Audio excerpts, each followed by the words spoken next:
มื้อนี้ล่ะเบื่อเคยมาคิดแล้วai emพ่อแม่เอ้ยมื้อนี้ล่ะชีวิตกำมันแป๊ดฉะนั้นแค่ไหนน้องฟังเฟืองน้องปีแล้วล่ะประจำแต่เจ้ายังน้อยแต่สุขภาพเฮาสากันเนาะก็แต่เจ้าเลยขู่แต่เจ้าเฮาเนาะช่วยเอ็มได้ก็ไปกับมานะครับน้องๆ มึงขับผ่านน้องกว่านี้น้องเด็กขึ้นมาเลย ว่าช่วยชะลอให้น้องปีประจำกันแล้วจะเป็นน้องปีจำไปว่าประจำกันจะเป็นน้องปีรักไปถ้ามาอายเห็นได้น้องได้เห็นน้องแล้วก็มีหลายอันก็ผ่านแก่งขอขันเป็นยังไงน้องเอ้ยถ้ามาใครอายเอ็มนอดูแต่พอมีใบครับไปหาย น้องจะบอกมึงมาถือเทียนน้องกันเลยน้องผูกไปบอกหรือน้องมาถือเทียนนะ อันนี้คนครับแล้วก็ผู้สังเคราะห์ก็ห้องเดียวร้านนี้น่ะเช่นเชื่อน้องเฟืองข้าใบหนึ่งโจมหนึ่งจังที่ซื้อน้ำหลังได้กะลาได้กะเลยจังจิละใครละตอนทั้งน้องฟังเฟืองนั่นน่ะเอ็มพ่อแม่หลายคนเนี่ยเนอะอย่าหาบ้าให้เหรอน้องปี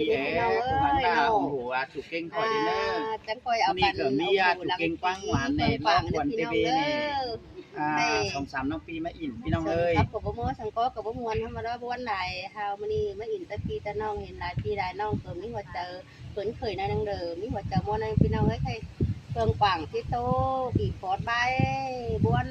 สิ่งนี้สั่งจะคอยเอากันโอ้โหลังผีเก่งให้เด้อ มาน้องเฟืองเลย ใส่ ข้า เดี ใบ ยว มันม่วนแต่ในบัดที่ครับเอาดิทูเตมีให้ที่บ้านเลย ไอ้ชัวร์ซ้อนมื้อนึงก็จะได้ดอกว่านายนั่นได้ดีแม่นได้เอาละจูน้องเฮากับเอาน้องกับเอา ไอ้นอดูนพวกมักชูกันเลยที่ขับไว้ก่อนเด้อ น้องแต่ขับมอนเด็กขับไอ้สาวสู้ได้น้องกัน สาวสู้ไอ้เลยเที่ยวไปเอาไว้น้อง อาที่ขับเนี่ยนี่เนาะเหนื่อย แล้วมาสุปีได้เนอมวันนึงเนอ อันนี้น่าเกี่ยวพี่ในเด็กก็เสื่องเธอที่เง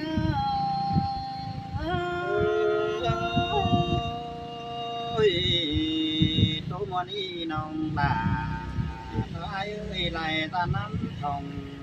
เอา ลา ลา โอ้ยใครนี่เอ้ยหิงก็มาปอไอเก่งบ้านน้องลาก็จะโตใบปู่โคคุม